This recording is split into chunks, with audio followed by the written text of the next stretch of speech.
Good morning বন্ধুরা, আশা করি তোমরা সবাই ভালো আছো। মেয়েকে কিন্তু আজ আমি স্কুলে দিতে এসেছি, কারণ বর গিয়েছে কুচবিহারে, দুদিন হয়ে গেছে। পরের কাজগুলো যখন আমাকে করতে হয় না, বরের কথা খুব মনে পড়ে।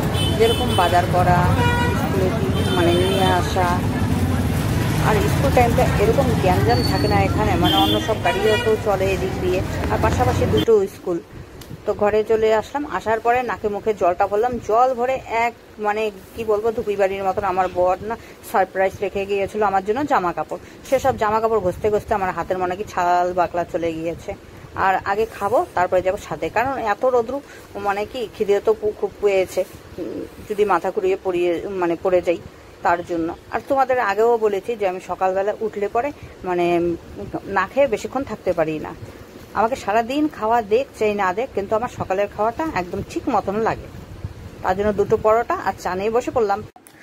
তো আরশির আজ বার্থডে, আর মন্নু এসেছে, আরশি এসেছে, তিনিকে ডাকার জন্য কেক কাটবে ওরা। তো আরশি হ্যাপি বার্থডে।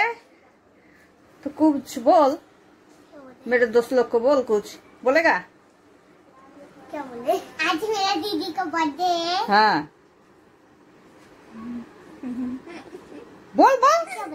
क्या बोले आप लोग विश करिए, आशीर्वाद दीजिए। हाँ, हम दो बहन हम दो बहन एक साथ में रहे ना, एक साथ में रहे। हाँ, और कभी झगड़ा नहीं करे। तू झगड़ा नहीं करेगा? झगड़ा करते हम दोनों। ठीक है। মেয়েকে পাঠালাম বার্থডে বাড়িতে, আমি আসলাম পুজো বাড়িতে, কারণ পুজো বাড়িতেও আসতে হবে, বার্থডে বাড়িতেও যেতে হবে। বার্থডে বাড়িও পাশাপাশি, পুজো বাড়িও পাশাপাশি। এর আগেও কিন্তু এখানে পুজোতে এসেছিলাম, তোমাদের সেটা আমি শেয়ার করেছিলাম যে 1 বছর আগে, কারণ এটা হলো বছর কি পূজা, 1 বছর আগে এসেছিলাম। তো খিচুড়ি অনেক দিয়েছে, আর সব প্রসাদই দেখছো দিয়েছে।